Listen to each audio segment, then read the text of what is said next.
청취자 여러분, 상상력을 조금만 발휘해 볼까요? 여러분이 지금 살고 있는 이 도시 전체, 그러니까 적어도 1.5제곱킬로미터가 훌쩍 넘는 그 거대한 공간이 통째로 완벽한 3D로 스캔되어 있다고 한번 상상해 보세요. 오, 아주 거대한 스케일이네요. 그렇죠. 그리고 여러분은 그 스마트폰이나 VR 기기를 딱 쓰고 그 도시 위를 막 슈퍼맨처럼 실시간으로 날아다니면서 구경하는 겁니다. 건물을 아주 스치듯이 휙 지나가도 화질이 전혀 흐려지지 않고 화면이 버벅대지도 않고요. 네, 정말 상상만 해도 짜릿한 경험이죠. 맞아요. 바로 오늘 우리가 이 심층 탐구에서 다룰 주제가 이 영화 같은 상상을 현실로 만들어준 판도를 바꾸는 연구입니다.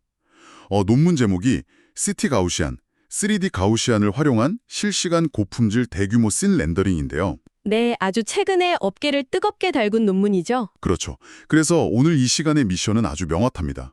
방대한 도시를 3D로 끊김없이 렌더링하는 게 그동안은 왜 물리적으로 거의 불가능에 가까웠는지, 그리고 이 연구팀이 도대체 어떤 그 우아한 수학적 기법들로 그 한계를 박살냈는지 한번 파헤쳐보는 겁니다. 네, 아주 흥미로운 미션입니다. 여기서 우리가 가장 먼저 이해해야 할 핵심 기술이 있죠. 바로 3D GS, 그러니까 3D 가우시안 스플래팅이라는 기술인데요. 이게 최근 3D 렌더링 업계의 판도를 완전히 뒤집어 놓았거든요. 3D GS. 이 기술, 제가 여러분이 머릿속에 바로 그릴 수 있게 한번 설명을 해볼게요. 이게 마치 수백만 개의 미세한 3D 물방울들로 그 3차원 허공에 그림을 그리는 일종의 고해상도 점묘법이라고 생각하시면 됩니다. 3D 물방울이요? 비유가 아주 찰떡이네요. 감사합니다. 근데 이게 그냥 우리가 아는 평면적인 점이 아니잖아요. 약간 빛과 색을 품고 있는 반투명한 구름 같은 형태인데 이게 공간상에서 길쭉하게 막 늘어날 수도 있고 찌그러지거나 회전할 수도 있죠. 맞아요. 형태가 유동적이죠. 네, 그래서 이 수백만 개의 물방울들이 각자의 위치나 투명도, 색상 정보를 딱 가지고 있다가 화면에 쫙 뿌려지면, 그러니까 스플래팅 되면 기가 막힌 3D 이미지가 완성되는 거거든요. 정확한 묘사입니다.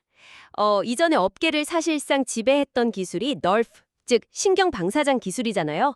그거랑 비교해보면 이 3D GS의 장점이 아주 명확해집니다. 넬프는 약간 결이 다르죠. 네, 널프는 빛이 어떻게 이동하는지를 인공지능이 수학적 함수로 계산해내는 일종의 암시적 모델이거든요. 그러니까 블랙박스 같은 거라서 이미지 한 장을 뽑아내려면 안에서 엄청나게 수많은 계산을 거쳐야 해요. 그래서 렌더링 속도가 끔찍하게 느렸죠. 계산 과정이 너무 무겁군요. 맞아요. 반면에 3D GS는 방금 말씀하신 것처럼 명확한 형태를 가진 3D 구름점, 그러니까 명시적인 데이터를 그냥 허공에 띄워두고 바로 화면에 확 뿌려버리잖아요. 그래서 시각적인 품질도 압도적인데 속도까지 비교도 안 되게 엄청나게 빠른 거죠. 와, 듣기만 해도 완벽해 보이는데 그럼 도대체 대규모 도시를 렌더링하는 데는 무슨 문제가 있었던 건가요? 그렇게 빠르고 좋으면 그냥 쓰면 되는 거 아닌가요? 치명적인 아킬레스건이 딱 하나 있었습니다. 바로 메모리 폭발 현상이죠. 메모리 폭발이요. 그거 보통 우리가 컴퓨터로 막 고사양 게임 같은 거 돌릴 때 화면 튕기는 약간 그런 현상을 말씀하시는 건가요? 그것보다 훨씬 심각한 수준입니다.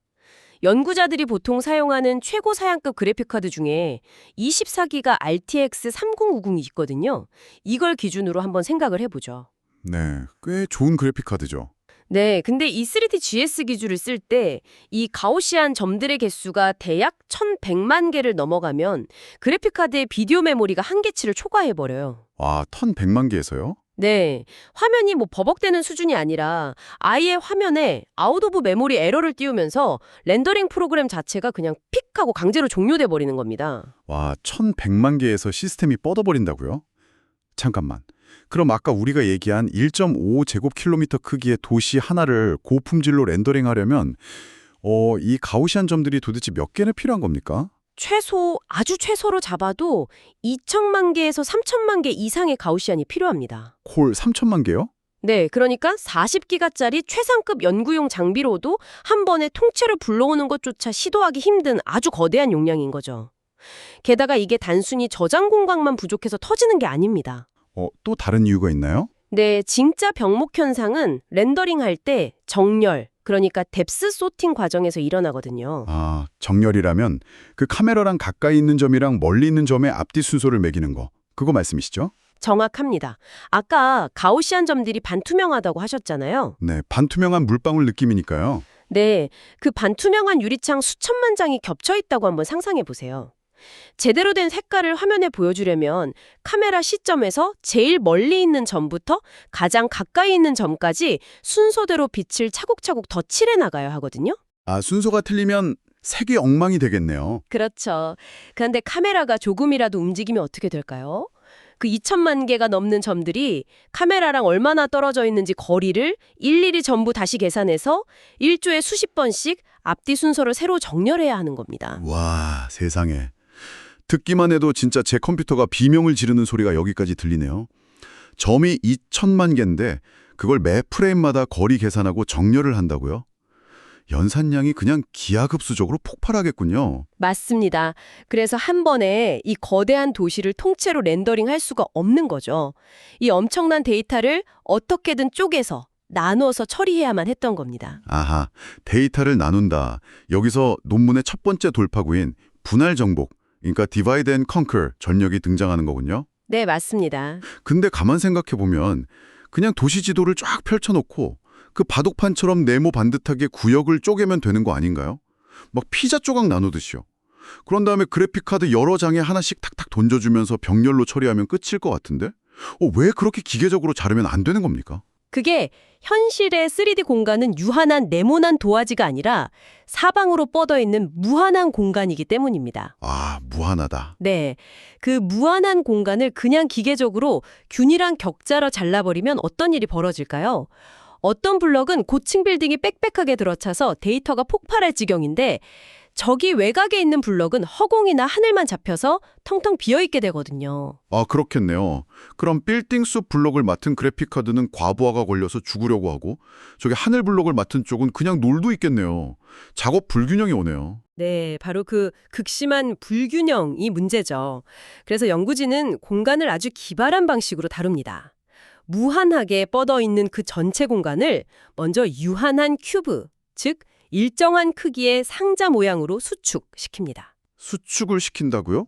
어떻게... 그러니까 데이터가 빽빽하게 밀집된 중심부 도시는 그대로 두고 끝없이 펼쳐진 그 텅 빈 배경 공간들 있잖아요. 거기를 수학적 공식을 사용해서 쫙 압축해가지고 상자의 가장자리 안으로 우겨 넣는 겁니다. 아하, 오, 그거 마치 우주 공간 전체를 하나의 작은 스노우 글로브 안에 꾹꾹 압축해서 집어넣는 거랑 비슷하네요. 그 스노우 글로브 한가운데에는 디테일한 도시 모형이 있고 유리벽 쪽으로 갈수록 먼 배경 공간이 쫙 압축되어 있는 거죠. 오, 완벽한 비유입니다. 그렇게 한정된 유한한 공간으로 만들고 나서야 비로소 격자로 공평하게 나눌 수 있군요. 아주 훌륭하게 이해하셨네요. 그런데 공간을 공평하게 쪼갰다고 해서 모든 문제가 해결되는 게 아닙니다. 진짜 골치 아픈 문제는 이 블럭들을 각자 열심히 훈련시킨 다음에 나중에 하나로 다시 합칠 때 발생합니다. 조립할 때 이음새가 어긋날 수 있다는 건가요? 네, 맞습니다. 전체적인 맥락을 모른 채로 각 블럭을 독립적으로만 학습시키면 나중에 블럭과 블럭이 만나는 경계선에서 이미지가 딱 어긋나 버려요. 아, 건물 선이 안 맞는 거군요. 네, 게다가 자기 구역 바깥에 있는 건물 그림자 같은 걸 억지로 표현하려다가 허공에다가 가짜 쓰레기 데이터들, 이른바 플로터들을 막 둥둥 띄워놓게 되거든요. 플로터요? 네, 그래서 나중에 이걸 하나로 딱 합치면 하늘에 막 쓰레기 점들이 떠다니는 엉망진창인 도시가 되어버리는 거죠. 와, 끔찍하네요.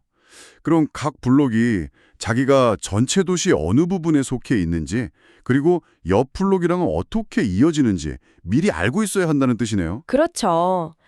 그래서 연구진은 본격적으로 구역을 나눠서 정밀학습을 시작하기 전에 전체 데이터의 해상도를 아주 낮춘 상태로 대략 3만 번 정도 먼저 반복학습을 시킵니다. 아, 3만 번이라요? 네, 논문에서는 이것을 거친 글로벌 가우시안 정도라고 부르는데요. 그러니까 그림을 그릴 때 막 처음부터 디테일을 파고드는 게 아니라 도화지 전체에 연필로 대략적인 스케치랑 뼈대부터 먼저 쫙 잡아두는 거랑 똑같네요. 맞습니다. 글로벌 뼈대죠. 그렇게 전체적인 뼈대를 공유하고 있으니까 나중에 각자 따로 완성한 블록들을 이어붙여도 경계선이 전혀 안 보이고 완벽하게 하나로 융합되는, 즉 심리스하게 결합될 수 있는 거군요. 네, 이 글로벌 뼈대 덕분에 각각의 블록이 서로 간섭하거나 경계선이 붕괴되는 그런 치명적인 부작용을 원천 차단할 수 있었습니다. 야, 정말 영리하네요. 자, 그러면 공간도 영리하게 나눴고 뼈대도 잡았습니다. 그럼 이제 수만 장이나 되는 원본 사진 데이터를 이 수많은 블록들에 어떻게 나눠줄 것인가 하는 아주 중요한 문제가 남죠. 그 데이터 배분 문제 제가 한번 논리적으로 따라가 볼게요. 예를 들어서 강남역 주변 블럭을 컴퓨터한테 학습시킨다고 해보죠.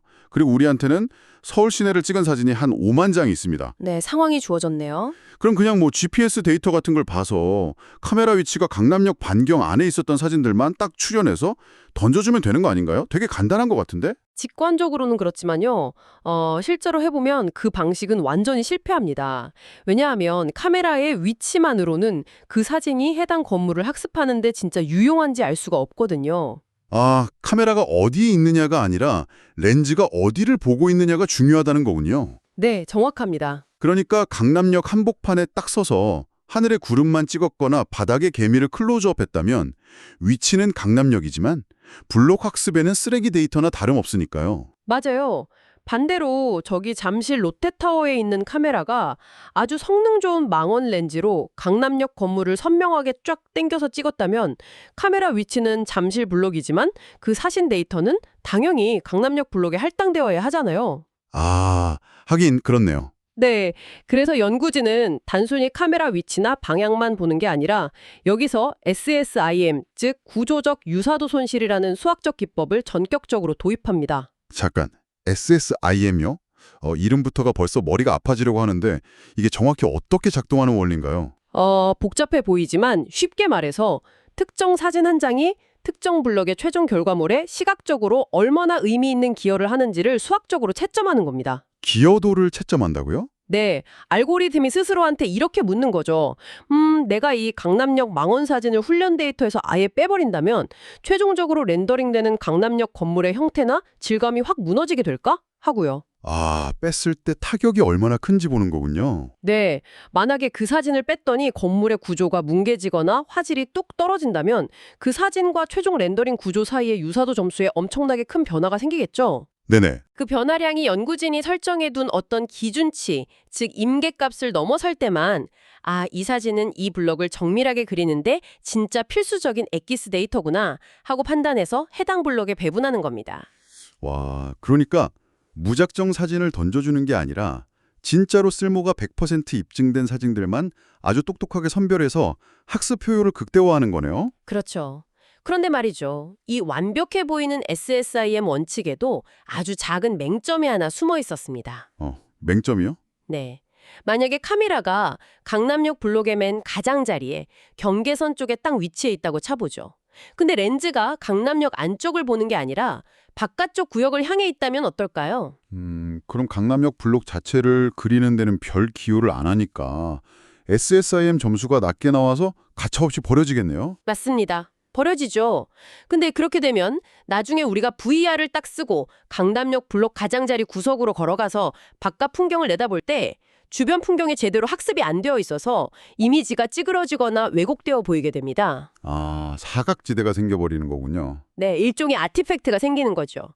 그래서 이런 모서리 부분의 사각지대를 방지하기 위해서 연구진은 아주 꼼꼼한 예외 규칙을 하나 더 추가했습니다. 어떤 규칙이죠? 해당 블록 내부에 물리적으로 위치한 카메라가 찍은 사진은 SSIM 기여도 점수가 낮더라도 무관하게 일단 무조건 그 블록의 기본 데이터로 포함시킨다. 이런 꼼꼼하고 디테일한 설계 덕분에 블록의 안팎이 모두 완벽하게 학습될 수 있었던 겁니다. 와, 진짜 뼈대 구축부터 데이터 분배, 그리고 예외 처리까지 정말 빈틈이 없네요. 대단하죠. 자, 그럼 그렇게 치밀하게 구역을 나누고 아주 똑똑하게 데이터를 배분해서 학습을 다 끝냈다고 치죠. 논문을 보니까 매트릭시티 데이터셋 기준으로 자그마치 2370만 개의 가우시안 점들이 만들어졌다고 하던데요. 네, 엄청난 숫자죠. 근데 이제 이걸 화면에 실시간으로 띄워야 하잖아요.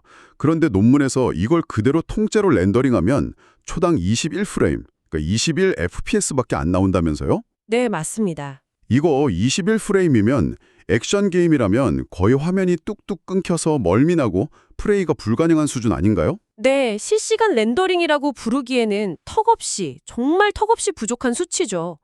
아무리 블록을 잘 나눴어도 화면에 그릴 때는 결국 2370만 개를 한 번에 연산해야 하니까요. 결국 렌더링할 땐 다 합쳐야 하니까요. 맞습니다. 바로 여기서 이 논문의 렌더링 속도를 폭발적으로 끌어올려주는 진짜 핵심 무기, LOD, 즉 레벨 오브 디테일이 화려하게 등장합니다. 오, LOD요? 청취자 여러분, 혹시 그 오픈월드 3D 게임 같은 거 해보셨나요? 캐릭터가 서 있는 곳에서 아주 멀리 떨어져 있는 산맥을 보면 그냥 무슨 찰흙더구리처럼 뭉개져 보이다가 캐릭터가 그 산으로 가까이 쫙 다가가면 갑자기 나뭇잎 하나하나, 바위의 질감까지 아주 선명하게 렌더링되는 경험 다들 있으실 겁니다. 네, 게임에서 아주 흔히 쓰이는 최적화 방식이죠. 거리에 따라서 그 디테일의 수준을 조절하는 기술, 그게 바로 LOD잖아요. 아주 훌륭한 예시입니다. 카메라에서 멀리 있는 건물은 우리 눈에 기껏해야 픽셀 몇 개 크기로 아주 작게 보입니다. 굳이 그 작은 점 하나 표현하는데 수만 개의 가우시안을 낭비해가며 고화질로 렌더링할 이유가 전혀 단 하나도 없는 거죠. 그럼 이 3DGS 방식에서는 그 디테일 조절을 구체적으로 어떻게 구현한 건가요? 연구진은 라이트 가우시안이라는 아주 최신 압축 기술을 사용합니다. 그래서 원본 가우시안들을 미리 쫙 압축해 두는 거예요.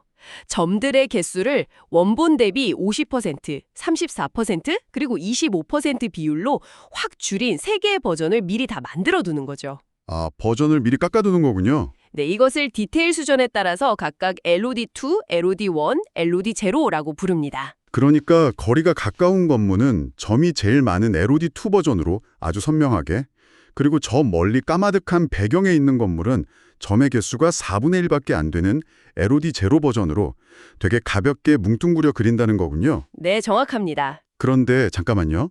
거리에 따라서 적용한다는 건 알겠는데 카메라가, 그러니까 우리가 스마트폰이나 VR을 움직일 때마다 1초에 수십 번씩 휙휙 위치가 바뀌잖아요. 그렇죠. 실시간이니까요. 그럼 그 2370만 개나 되는 어마어마한 점들이 카메라에서 각각 몇 미터나 떨어져 있는지 점 하나하나마다 매 프레임 거리를 다 계산해서 버전을 바꿔준다는 뜻입니까? 점 하나하나 거리 계산만 하다가 그래픽카드가 먼저 녹아내릴 것 같은데요? 오, 예리하십니다. 바로 그 지점이 수많은 3D 그래픽 엔지니어들이 겪는 딜레마거든요. 말씀하신 대로 점 단위로 하나하나 거리를 다 계산하면 오히려 그 거리 계산에 들어가는 연산량이 너무 커져서 배보다 배꼽이 더 커지게 됩니다. 프레임이 오히려 더 곤두박질 치겠죠. 그렇죠. 그렇다면 이 연구팀은 도대체 어떻게 이 딜레마를 해결한 거죠? 연구진은 거리를 계산하는 단위를 점 단위가 아니라 우리가 앞서 미리 만들어 두었던 블록 단위로 통째로 묶어버렸습니다. 아, 수만 개의 점들이 들어있는 그 블록 상자 자체와 카메라의 거리를 재는 거군요. 맞습니다. 블록 중심부와 카메라의 거리를 딱 한 번만 계산하면 그 블록 안에 들어있는 수십만 개의 가우시안 점들은 모두 동일한 LOD 레벨을 한 번에 공유하게 만드는 겁니다. 연산량이 갑자기 수십만 분의 1로 극적으로 줄어드는 엄청난 마법이죠. 와, 정말 영리한 해결책이네요. 블록 하나만 계산해서 통째로 일괄 적용해버린다. 그런데 생각해보면 거리를 재려면 그 블록의 정확한 중심과 크기, 즉 테두리를 알아야 하잖아요. 네, 바운딩 퍽스를 알아야죠. 근데 아까 우리가 처음에 공간을 막 나눌 때 허공에 떠다니는 가짜 쓰레기 데이터, 플로터들이 생길 수 있다고 하셨잖아요. 네, 언급했었죠. 만약 진짜 거물 데이터는 강남역에 빽빽하게 있는데 이 쓰레기 데이터 하나가 저기 남산타워 허공에 둥둥 떠 있다고 한번 가정해보죠. 그럼 컴퓨터는 이 블록은 남산타워까지 길게 이어져 있네. 엄청나게 거대한 블록이군 하고 착각해서 거리를 완전히 잘못 계산하거나 엉뚱한 수준의 LOD를 씌워버릴 수도 있겠는데요. 와, 이 기술의 핵심적인 맹점을 완벽하게 정확히 짚어내셨습니다. 단 몇 개의 튀는 쓰레기 데이터 때문에 전체 데이터를 감싸는 가상의 상자, 즉 바운딩 박스가 비정상적으로 거대해지는 팽창 현상이죠. 아, 역시 그런 문제가 생기는군요. 네, 그래서 이 치명적인 오차를 바로잡기 위해 연구진은 통계학에서 아주 요긴하게 쓰이는 MAD, 그러니까 중앙값 절대 편차라는 알고리즘을 뚫어왔습니다. 잠깐, MAD 알고리즘이요? 통계학은 제 전공이 아니라서요. 청취자분들도 조금 헷갈리실 것 같은데 이해하기 쉽게 조금만 풀어서 설명해 주실 수 있나요? 아, 네, 물론입니다. 만약 우리가 블록의 중심을 찾을 때 단순히 데이터 위치들의 평균을 낸다고 생각해보죠. 평균이라는 건 극단적인 값에 아주 취약하거든요. 평균이 취약하다고요? 네. 예를 들어 100명의 사람이 모여 있는데 99명은 다 같이 모여 있고 한 사람만 저 멀리 10km 밖에 혼자 떨어져 있다고 해보죠. 그럼 이 100명의 평균 위치는 갑자기 사람 한 명도 없는 엉뚱한 허공 한가운데로 쑥 끌려가 버립니다. 아하. 허공에 뜬 쓰레기 데이터 하나가 전체의 중심 좌표를 완전히 망쳐버리는 거군요? 맞습니다.